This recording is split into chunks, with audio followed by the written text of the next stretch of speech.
سر میں نے یہ پوچھنا تھا کہ اکثر سننے کو ملتا ہے کہ اللہ تعالیٰ کو حسن جو عمل ہے وہ مطلوب ہے، نہ کہ زیادہ عمل، تو اس کے بارے میں پلیز رہنمائی کر دیں۔ اصل میں جو مطلوب ہے وہ تو بات آپ نے جو بات کہی ٹھیک ہے، زیادہ کا مطلب ہے کہ غلوب نہیں ہونا چاہیے، وہ اللہ کو پسند ہی نہیں ہے، کسی چیز میں بھی غلوب پسند نہیں ہے اللہ تعالیٰ کو۔ اس لیے ہمارا جو دین ہے وہ بڑا متناسب، مناسب، متوازن قسم کا دین ہے۔ آپ اپنی نمازوں ہی کو دیکھ لیجئے کہ آپ اپنی زندگی گزارتے ہوئے 5 نمازیں آرام سے پڑھ سکتے ہیں۔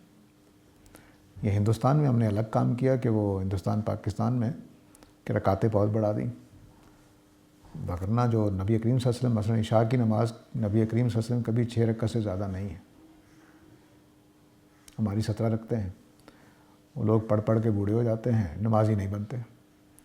ہماری مسجدیں خالی ہیں اس لیے کہ ہم نے رکعتیں زیادہ کر دی ہیں، وگرنہ جو نبی کریم صلی اللہ علیہ وسلم نے رکعتیں رکھی ہیں، جن ملکوں میں ابھی وہی رکعتیں ہیں وہاں پر نمازیوں کی تعداد زیادہ ہے۔ ہماری ظہر ہی ختم نہیں ہوتی اور ہماری عشاء ہی ختم نہیں ہوتی۔ مجھے یاد ہے کہ بچپن میں 8 بجے ٹیلی ویژن پہ کوئی ڈرامہ لگا تھا، ہمارے گھر میں ٹیلی ویژن نہیں تھا لیکن پتہ تو ہوتا ہے، تو عشاء کی نماز بھی 8 بجے جب ہوتی تھی وہ لوگوں نمازیوں کی تعداد کم ہوتی تھی، تو وجہ یہی بتائی جاتی تھی کہ اس وقت ڈرامہ لگا ہوا ہے۔ تو جس نے 17 رکعتیں پڑھنی اس کا تو ڈرامہ نکل جائے گا نا، تو اس لیے وہ آتے نہیں تھے۔ تو یہ جو زندگی کی حقیقتیں ہیں ان کو سمجھنا چاہیے۔ اللہ تعالیٰ نے دین بہت متنازع، خود نبی کریم صلی اللہ علیہ وسلم کے الفاظ ہیں کہ ان الدین یسر، میں جو دین لے کر آیا ہوں وہ آسان ہے، وہ مشکل نہیں ہے۔ ہمارے ہاں تکشف ایک پیدا ہو جاتا ہے کہ ترک دنیا اور رہبانیت اور اس طرح کی، پھر وہ لمبی لمبی عبادات کرتے ہیں۔ خود میرے نانا بہت لمبی عبادت کرتے تھے، اور جاگنے کے لیے، نیند سے بچنے کے لیے ایک بالی سی بنی ہوتی تھی جو کان میں ڈالنے والی بالی اور شکل کی، تو وہ یہاں لگا لیتے تھے۔ آنکھوں سے پانی بہتا رہتا تھا، نیند نہیں آتی تھی، اس تکلیف سے وہ چبھتی رہتی تھی، تو آنکھوں سے پانی بہتا، عبادت کرتے رہتے تھے۔ یہ اللہ تعالیٰ نے پسند نہیں کیا۔ آپ توازن کے ساتھ، شریعت دینے کا مقصد ہی یہی ہے کہ اللہ تعالیٰ اس پر مطمئن ہے، تم نے اپنی ذمہ داری ادا کر دی، 5 نمازیں پڑھ لیں، رمضان کے روزے رکھ لیے، زکوٰۃ دے دی، حج ادا کر لیا اگر توفیق ہے، عمرہ کر لیا، بس آپ کے وہ دینی فرائض پورے ہو جاتے ہیں۔ اس پر مطمئن ہو جانا چاہیے۔ یہی دین اسلام کی خوبی ہے کہ یہ نہایت متوازن، سیدھا، صاف ستھرا دین ہے، اس میں کوئی کجی وجی نہیں ہے۔ پتہ چلے اللہ تعالیٰ راضی نہیں ہو رہا ہے، میں نے گھٹنوں کے بل گھسٹ کے جا رہا ہوں، ننگا طواف جا رہا ہوں یاترا کرنے کے لیے، کوہنیوں کے بل 15 سال الٹا لٹکا ہوا ہوں، ایک پاؤں پہ کھڑا ہوں اللہ کو راضی کرنے کے لیے، یہ اسلام نہیں ہے۔ بالکل نہایت متوازن دین، بس اس پر رہیے۔ خیر العمل کالادوم، نبی کریم صلی اللہ علیہ وسلم کے الفاظ ہیں کہ بہترین عمل وہ ہے کہ جو گرچہ تھوڑا ہو لیکن ہمیشہ پھر قائم رہے۔ تو ہمارا دین طوفانی ہے، جان والا نہیں ہے، مسلسل موسلا دھار نہیں بلکہ آرام سے ٹھنڈی بارش ہوتی رہتی ہے۔ ہر روز ہم نیک ہوتے ہیں، ہر روز ہم نئے عمل کرتے ہیں، ہر روز ہم، تو بس وہ توازن کے ساتھ چلتے رہنا چاہیے۔ اس آدمی سے بہتر ہے کہ جس نے آج 200 نفل پڑھ لیے اور کل کی فرض نمازیں بھی گئیں، یہ اسلام نہیں ہے۔ گلے کشمیر صاحبہ کا یا صاحب کا سوال ہے کہ میرا سوال تقدیر کے حوالے سے ہے۔ اگر مگر کا کیا چکر ہے، اگر میں ایسا نہ کرتا تو ایسا نہ ہوتا، گھر سے نہ نکلتا تو حادثہ نہ ہوتا، جواب دیں۔ یہ تو اللہ تعالیٰ ہی جواب دیں گے، آپ نے جس دھمکی کے ساتھ سوال کیا ہے۔ دیکھیے، اس کائنات کے چلانے والے نے اس کی ایک تقدیر لکھی ہے، اور میری آپ کی بھی تقدیر لکھی ہے، اور تقدیر اس طرح سے لکھی ہے کہ ہمارے عمل کو ہمارے اقدامات کے ساتھ مشروط کر دیا ہے۔ یہ میں نے بات سمجھی ہے قرآن مجید کی ایک آیت سے کہ نبی کریم صلی اللہ علیہ وسلم کے لیے بھی 2 تقدیریں لکھی ہوئی تھیں۔ اللہ تعالیٰ کہتے ہیں کہ یا میں تمہیں اٹھا لوں گا، یا میں تمہارے ساتھ وہ کروں گا جو میں نے تمہارے ساتھ وعدے کیے ہیں۔ یہ سورہ یونس میں بھی آئی ہے، اور غالباً سورہ آل عمران میں بھی آئی ہے، 3 جگہوں پہ ہے کہ یا میں تمہیں متوفی کر دوں گا، یا میں وہ کروں گا ما نعدہم، جس کا میں ان سے وعدہ کر رہا ہوں، جو اب تاریخ کا حصہ ہے۔ یا حضرت عیسیٰ والا معاملہ ہونا تھا یا جو اس وقت ہوا، یہ دونوں قرآن نے بیان کیے ہیں کہ نبی کریم صلی اللہ علیہ وسلم کے ساتھ دو واقعات ہو سکتے تھے، ایک یہ جو حضرت عیسیٰ کے ساتھ ہوا اور ایک وہ جو نبی کریم صلی اللہ علیہ وسلم کے ساتھ ہوا، یہ دونوں آپ کے لیے ہو سکتے تھے۔ اس سے ہم یہ قیاس کر سکتے ہیں یا کہہ لیجیے کہ ڈیرائیو کر سکتے ہیں یہ رائے کہ ہم سب کے ساتھ اللہ تعالیٰ نے کم از کم دو راستے رکھے ہوئے ہیں، یہ کام کرے گا تو یہ ہو جائے گا، یہ نہیں کرے گا تو یہ ہو جائے گا۔ اب نبی کریم صلی اللہ علیہ وسلم کے معاملے کو سمجھیے کہ اگر قریش مکہ ایمان لے آئیں گے تو تاریخ میں جو ہوا وہ ہوگا، اگر ایمان نہیں لائیں گے اور نبی کریم صلی اللہ علیہ وسلم کو صلیب چڑھانے کی کوشش کریں گے عیسیٰ کی طرح تو اٹھا لیے جائیں گے۔ یہ دو تقدیریں لکھی ہوئی تھی قریش کے عمل کی وجہ سے، ٹھیک ہے۔ ایسا ہی میرے آپ کے ساتھ ہے، میں پڑھوں گا تو ڈاکٹر بن جاؤں گا، نہیں پڑھوں گا تو موچی بن جاؤں گا، یہ اللہ نے لکھ دیا ہوگا۔ اب ہو سکتا ہے کہ ایک آدمی کے لیے 200 آپشن ہو، ہم نے کم از کم 2 کا ذکر کیا، 200 آپشن ہو، 300 ہوں، 400 ہوں، تو اب آپ وہ اقدام کریں گے تو آپ کے لیے وہ راستہ کھل جائے گا۔ آپ کے والد نے آپ کو اسکول ڈال دیا، آپ کے لیے کچھ راستے بند ہو گئے جو نہ پڑھنے والے تھے، اور وہ راستے کھل گئے جو پڑھنے کے ساتھ لگے ہوئے تھے۔ اب آپ کے لیے 200 راستے ہیں کہ آپ سائنس کی طرف چلے جائیں، اس میں ڈاکٹری کی طرف، انجینئرنگ کی طرف، یا آپ آرٹس کی طرف چلے جائیں اور کچھ نہ کچھ بن جائیں۔ وہ آپ کے لیے 200 نئے راستے کھل گئے صرف اسکول میں ڈالنے کی وجہ سے۔ اب آپ نے بڑے ہو کر ایف ایس سی میں میٹرک میں سائنس رکھ لی، آپ نے آرٹس والے راستے بند کر دیے، سائنس والے راستے کھل گئے آپ کے لیے، ٹھیک ہے۔ اس طرح سے اللہ تعالیٰ نے تقدیر لکھی ہوئی ہے۔ یہ تقدیر میرے اور آپ کے فیصلے پر مبنی ہے، لیکن اس کا اینڈ رزلٹ ہمیشہ اللہ کے کنٹرول میں ہوتا ہے۔ بعض صورتوں میں لازم ہے، بعض صورتوں میں وہاں بھی اللہ نے آپشن رکھے ہوئے ہوتے ہوں گے۔ مثال کے طور پر آپ نے میرے قتل کرنے کا فیصلہ کیا تو اگر اللہ نے میری موت لکھی ہوئی ہے تو ہو جائے گی، نہیں لکھی ہوئی تو آپ کا نشانہ خطا ہو جائے گا۔ تو اینڈ رزلٹ اللہ کے کنٹرول میں کہ ساجد نے مرنا ہے کہ نہیں مرنا اس گولی کے لگنے سے۔ تو یہ جو اینڈ رزلٹ ہے یہ اللہ تعالیٰ اس لیے اپنے ہاتھ میں رکھتے ہیں کہ دنیا کا نظام اس کے کنٹرول میں رہے۔ اگر میں چاہوں سارے لوگوں کو مار دوں تو یہ تو نظام خراب ہو جائے گا، تو اس لیے اللہ نے اینڈ رزلٹ اپنے ہاتھ میں رکھا ہے۔ لیکن آپ نے جب گولی چلائی میرے اوپر، آپ قاتل لکھے گئے، میں مروں یا نہ مروں ایک الگ بات ہے، آپ قاتل لکھے گئے کیونکہ آپ نے اقدام کر دیا ہے۔ تقدیر کا دوسرا پہلو یہ ہے کہ تقدیر کے جو بھی حادثات میرے ساتھ ہونے ہیں، واقعات میرے ساتھ ہونے ہیں، میں اس میں کرتا کیا ہوں۔ تقدیر اس لیے بھی امتحان کا ذریعہ بھی ہے کہ تنگ دستی آ گئی تب میں نے کیا کرنا ہے، خوشحالی آ گئی تو میں نے کیا کرنا ہے، پیسہ زیادہ آ گیا تو میں نے کیا کرنا ہے۔ یہ سارے کے سارے تقدیر کی وجہ سے ہونے والے امتحانات ہیں۔ تو البتہ اس کو آپ دوسری چیزوں میں دے سکتے ہیں جو ہمارے ہاں سمجھا جاتا ہے کہ بس فکس ہیں۔ زندگی لمبی عمر کتنی ہوگی، اگر آپ حفظان صحت کے اصولوں کے مطابق چلیں گے تو ہو سکتا ہے کہ 100 سال جی لیں، اگر آپ نے اسموکنگ شروع کر دی تو ہو سکتا ہے 50 سال بعد فوت ہو جائیں۔ اس کا صاف فرق آپ کو نظر آئے گا، اہل مغرب کو، یورپ والوں کو، امریکہ والوں کو دیکھ لیں اور اپنے آپ کو دیکھ لیں۔ ہماری ایوریج عمر 50، 55، 60 ہے، ان کی میرے پاس ایک صاحب آتے تھے پڑھنے کے لیے آسٹریلیا سے، جب وہ آئے تو آج سے 20 سال پہلے کی بات ہے، وہ 55 سال کے تھے اور ایسے تندرست و توانا، اور آج تک ویسے کے ویسے ہی ہیں، آج تک ویسے کے ویسے ہی ہیں، کک مار کے موٹر سائیکل چلاتے ہیں۔ 20 سال پہلے 55 سال کے تھے، تصور کر سکتے ہیں۔ ہمارے بوڑھے جو ہیں وہ بیچارے ہلتے بھی نہیں ہیں۔ تو یہ آپ نے حفظان صحت کے اصولوں کا خیال رکھا ہے، عمر لمبی ہو جائے گی، صحت بہتر ہو جائے گی۔ تو اللہ تعالیٰ نے اس کے مطابق لکھا ہوا ہے، ساجد سگریٹ پیے گا تو 60 سال میں چلا جائے گا، نہیں پیے گا تو 70 سال جی لے گا، لکھا ہوا ہے اس طرح سے۔ شبانہ انصاری صاحبہ کا سوال ہے جی، قرآن کو کس طرح پڑھا اور سمجھا جائے جس سے امت میں اتحاد پیدا ہو اور اختلافات میں کمی ہو۔ جو اللہ تعالیٰ نے یہاں بات کہی ہے یہود کو، بس وہی ہے کہ اسلم وجہ للہ، اللہ کی بات کے آگے ڈگ ڈال دیں، اپنی مرضی چھوڑ دیں۔ اگر میں نے بریلویت اس سے نکالنی ہے، میں نے دیوبندیت نکالنی ہے، وہابیت نکالنی ہے، تو پھر کوئی فائدہ نہیں ہوگا۔ قرآن کے آگے اپنے آپ کو ڈال دینا پڑے گا۔ ہمارے جو پرانے فلسفی گزرے ہیں سوائے چند ایک کے، وہ انہوں نے اپنے آپ کو تقسیم کر لیا ہوا تھا. فلسفیوں کی بات کر رہا ہوں, سائنسدانوں کی بات کر رہا ہوں. انہوں نے مذہب کا دائرہ الگ رکھا ہوا تھا. علم اور فلسفے میں اور سائنس میں وہ دوسری باتیں کرتے رہتے تھے, لیکن نماز پڑھنی ہے, روزہ رکھنا ہے, خدا کے آگے صرف گندگی ہے بس. یہاں بیٹھ کے اب مین میخ کیا نکالنی ہے, اور جب وہ مین میخ نکالنے والے ہو گئے تو پھر ہمارے ہاں الہاد آ گیا. تو قرآن کے آگے جھکنا پڑے گا. باقی ٹھیک ہے, آپ جتنے علوم میں جو تحقیقات کریں سو کرتے رہیں, اس میں کوئی مسئلہ نہیں. شبانہ اور یہاں کوئی ہے سوال؟ جی السلام علیکم جی.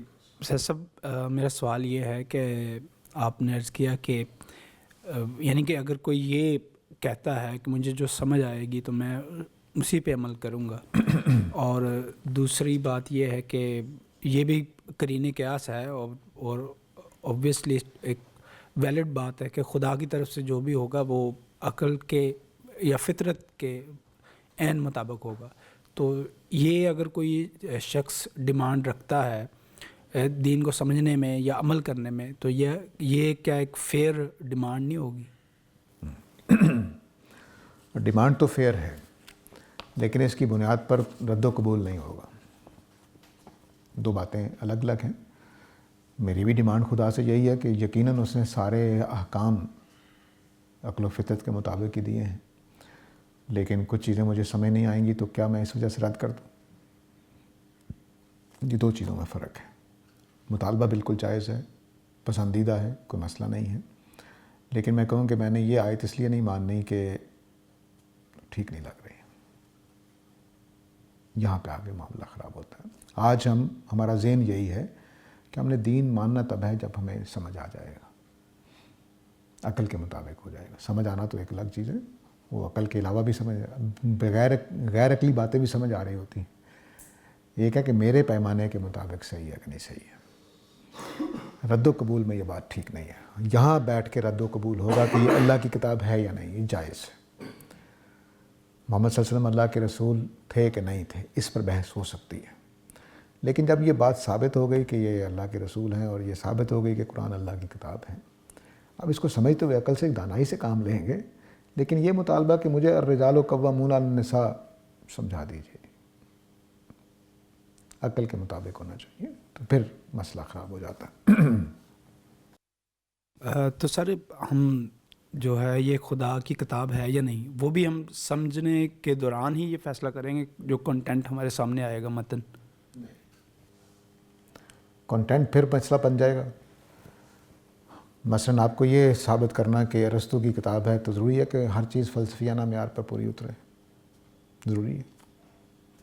بس یہاں بھی ایسے کرنا پڑے گا کہ یہ ثابت کرنا ہے کہ آئی ہے کہاں سے. کنٹینٹ بعد میں دیکھیں گے. کنٹینٹ کی بنیاد پہ تو کوئی آدمی فیصلہ کر ہی نہیں سکتا. یعنی پھر تو گرنتھ بھی ٹھیک ہے, اس میں مذہبی باتیں ہیں, میں نے بعض اس کی چیزیں پڑھی ہیں, عین توحید ہے, عین اچھی باتیں ہیں, بڑی اعلیٰ باتیں ہیں, لیکن کیا اس کو اللہ کی کتاب قرار دے دیا جائے؟ تو اللہ کی کتاب ہونا الگ ایک معیار ہے, اور اس کے کنٹینٹ میں جو کچھ ہے وہ ایک الگ چیز ہے. وہ ارسطو کی کتنی باتیں غلط ثابت ہو گئی تو کیا اس کو ذہین ماننے سے انکار کر دیں, یا یہ کہہ دیں کہ نہیں ارسطو اتنا ذہین آدمی تھا, اس طرح کی بات نہیں کر سکتا؟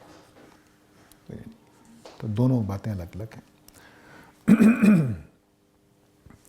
شبانہ انصاری صاحبہ کا دوسرا سوال ہے کہ سورہ نور کی آیات اللہ نور السماوات والارض کا ترجمہ اور تفسیر بتا دیں. یہ آیت بھی اللہ قرآن مجید کی مظلوم ترین آیتوں میں سے ہے. صوفیہ نے اس کو استعمال کیا تو اور معنی کر دیے, فلسفیوں نے استعمال کیا تو اور کر دیے, مفسرین نے اپنے اپنے نظریات کے لیے کیا تو اور معنی کر دیے, اور یہ تصور بھی بنا لیا کہ اللہ تعالیٰ نور کے بنے ہوئے ہیں. میں مثال کے طور پر کہوں کہ میرا بیٹا میرے گھر کی رونق ہے, تو میرا بیٹا رونق سے بنا ہوا ہے. اللہ تعالیٰ نے کہا کہ اللہ زمین و آسمان کا نور ہے, زمین و آسمان کی روشنی ہے. تو اس کا یہ مطلب تھوڑا ہے کہ اللہ روشنی سے بنے ہوئے ہیں. جیسے میں کہہ رہا ہوں میرا بیٹا یا میری بیٹی میرے گھر کی رونق ہے, تو اس کا مطلب ہے کہ وہ ذریعہ ہی رونق ہے, رونق کے بنے ہوئے نہیں ہیں. بالکل ٹھیک یہی جملہ یہاں پر ہے, اللہ نور السماوات والارض, اللہ زمین و آسمان کی روشنی ہے. مطلب کیا ہے؟ اس کمرے کو لائٹیں بجھا دیجئے, اور آپ اس کمرے میں پہلی دفعہ تشریف لا رہی ہیں, تو آپ کو کہاں پتہ چلے گا کس میں ٹکرا جاؤں، کوئی دیوار تو نہیں ہے، کوئی گڑھا تو نہیں ہے، کدھر جانا ہے کدھر نہیں جانا. ادھر روشنی آن کر دیں سب کچھ واضح ہو جائے گا. اگر خدا کو نہ مانیں تو کائنات معمہ ہے، ایک لا ینحل پزل ہے. جیسے ہی خدا کو مانتے ہیں تو ہر چیز روشن ہو جاتی ہے، ہر چیز کا مقام واضح ہو جاتا ہے. یہ اس کائنات میں خدا کے ہونے کی سب سے بڑی دلیل ہے، لیکن اس دلیل کو لوگ تسلیم نہیں کرتے. بنت جنید ہیں جی، کیا کوئی بیٹی وراثت سے محروم کرنے پر والد کے خلاف مقدمہ کر سکتی ہے جبکہ والد زندہ ہوں اور سب کچھ بھائیوں میں بانٹ دیا ہو؟ بات کرنے پر قطع تعلق اور بے ادبی اور جہنم کی دھمکیاں دی جاتی ہیں. والد نے اگر اپنی زندگی میں بچوں کو کچھ دے دیا ہے تو ان کا حق ہے. اگر وراثت کے طور پر تقسیم کیا ہے تو مقدمہ ہو سکتا ہے. یہ گستاخی نہیں ہوگی. آپ کا حق مانگنا ہے، آپ مانگ سکتی ہیں، لیکن بہتر ہے کہ پہلے گھر کے اندر ہی معاملہ حل کر لیں. وہاب صاحب کا سوال ہے جی کہ اگر جوز اب ہمیشہ کرسچن کے ماتحت رہیں گے تو پھر یہ قیامت سے پہلے مسیح دجال کا آنا کتنا سچ ہے، کیونکہ اس کے آنے سے جوز کا عروج ہوگا. دیکھیے، جو دجال ہے وہ روایتیں جتنی بھی ہیں ان کو جمع کر کے 2-3 تعویلات ممکن ہیں. ایک یہ ہے کہ عیسائیوں کے ہاں سے ہی دجال اٹھے گا. دوسرا یہ ہے کہ یہودیوں کے ہاں سے دجال اٹھے گا. اور تیسرا یہ ہے امکان ہے کہ وہ صرف قوم ہو کوئی، جیسے اس وقت یورپ لگ رہا ہے. یورپ میں، اور معافی چاہتا ہوں ہمارے دوست ہیں چینی لگ رہے ہیں. ان دونوں کے ہاں چینی تو شروع سے ہی ملحد ہیں، خدا کو نہیں مانتے، لیکن یورپ میں الحاد کی فضا تیز ہوتی چلی جا رہی ہے. تو یہاں پر جو خدا کے انکار کی، دجال خدا کا انکار کرے گا، اس کی پیشانی پر کافر لکھا ہوگا، یہ چیزیں تقریباً پوری ہوتی جا رہی ہیں. یورپ کے ماتھے پر ابھی نہیں لکھا ہوا، اکثریت چونکہ وہاں مذہبی ہے، لیکن اس کا جو روب ہے ساری دنیا میں وہ الحاد والا روب ہے، وہ خدا والا روب نہیں ہے، مذہبی تاثر نہیں ہے ان کا. تو اس اعتبار سے اگر ہم دیکھیں تو دجال ظاہر ہو چکا ہے. لیکن اگر شخص کا انتظار کر رہے ہیں تو وہ ابھی ظاہر نہیں ہوا، یعنی شخص یعنی ایک آدمی دجال کا، تو وہ تو ابھی ظاہر نہیں ہوا، لیکن قوم کے اعتبار سے دجال ظاہر ہو چکا ہے.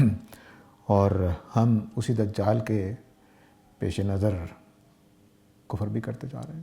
یعنی خود مسلمانوں کے اندر ایک بڑی تعداد اب انکار کرنے والوں کی، کافروں کی پیدا ہوتی جا رہی ہے. تو اس دجال کے اثر میں حدیثوں میں یہی بتایا گیا ہے کہ اس کے کہنے پر کئی لوگ کافر ہو جائیں گے. وہ معجزات کرے گا. معجزات کیا ہو نہیں رہے ہیں. اس وقت میں یہاں پاکستان کے ایک چھوٹے سے شہر لاہور میں بیٹھا ہوا ہوں، اور بعض لوگ امریکہ میں بیٹھے ہوئے میرا درس سن رہے ہیں. کیا یہ معجزہ نہیں ہے؟ تو یہ ہو رہا ہے. اور اس کا ایک ایک قدم 5-5 ہزار میل کا ہوگا. کیا ہو نہیں رہا؟ امریکہ سے جہاز اڑتا ہے، لاہور کے ایئرپورٹ پہ اتر جاتا. تو اس اعتبار سے دیکھیں تو کچھ چیزیں ہو گئی ہیں. اور اگر کسی شخص کے آنا ہے تو ابھی تک نہیں آیا. دیکھیے وہ کیا ہوگا. البتہ یہ کہ یہودیوں کا غلبہ یہ تو ناممکن سی بات ہے. اس کے لیے ضروری ہے کہ وہ تورات اور انجیل کو قائم کریں. لیکن اس وقت یہود، ملت یہودیہ جو ہے ان کا، اور ملت اسلامیہ جو ہے وہ قرآن اور تورات اور انجیل کے قائم کرنے کا سوچ بھی نہیں رہے. اگر آپ اپنے پچھلے 70 سال پاکستان میں دیکھیں اور 300 سال زوال کے بعد کا زمانہ دیکھیں مسلمانوں کا، پوری ملت کا، صرف پاکستان میں نہیں، تو آپ کو ایک بات حیرت انگیز نظر آئے گی.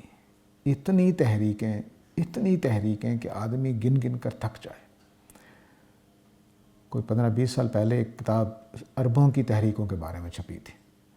میرا خیال ہے کہ میرے پاس جو قرآن کا یہ نسخہ ہے اس سے موٹی جلد تھی، اور ہر تحریک کے اوپر صرف 10 یا 5 لائنیں لکھی ہوئی تھیں.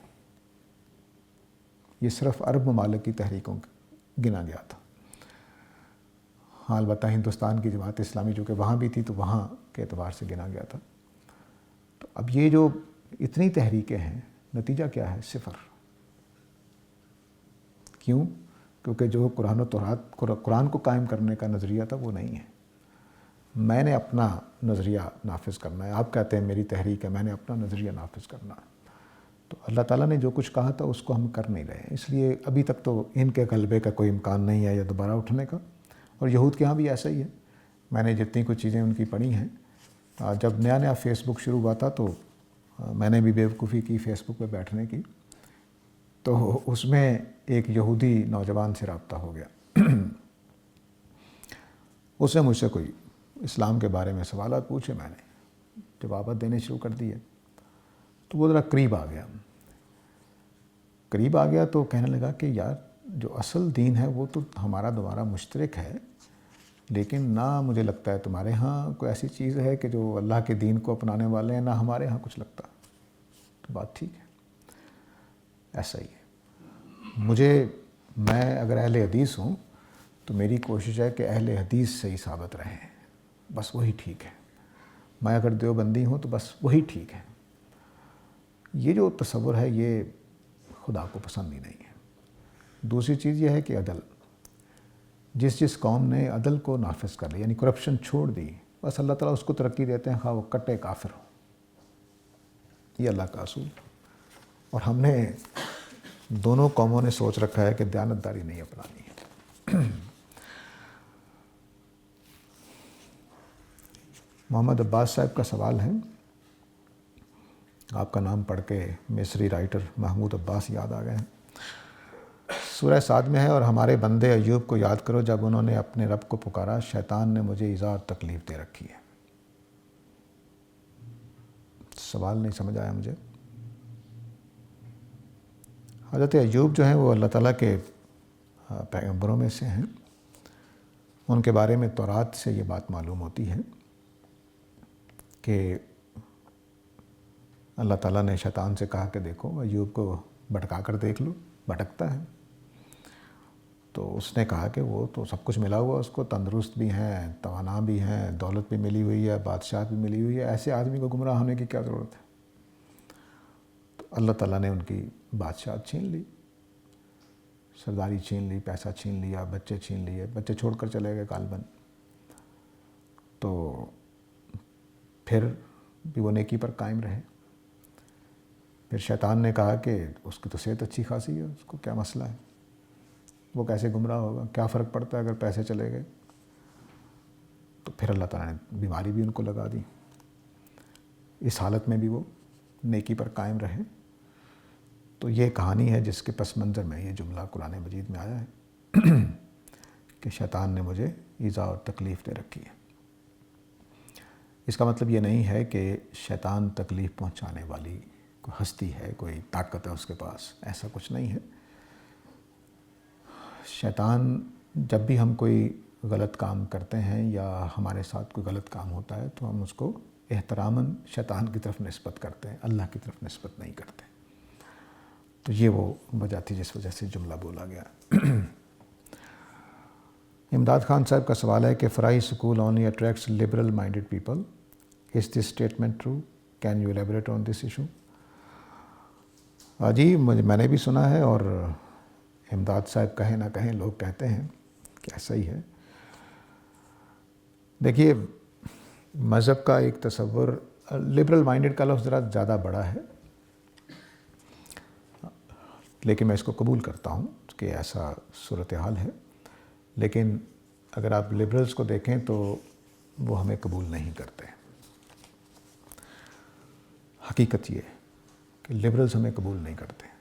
صرف وہ لوگ ہمیں قبول کرتے ہیں جو مذہب کو چھوڑنا نہیں چاہتے اور روایتی مذہب کو ماننا نہیں چاہتے. ہم ان کے لیے ایک سہارا بنتے ہیں, لبرلز کے لیے نہیں بنتے. لبرلز ہمیں مولوی کہتے ہیں, اسی جگہ رکھتے ہیں جس جگہ روایتی مذہب والوں کو رکھتے ہیں. تو ذرا لبرلز کو جا کر دیکھیے, وہ ایسی صورت نہیں ہے. ہمیں وہ لوگ مانتے ہیں یا سمجھتے ہیں جو یہ خیال کرتے ہیں کہ مذہب کا یہ ورژن قابل قبول ہے. اور یہ یاد رکھیے کہ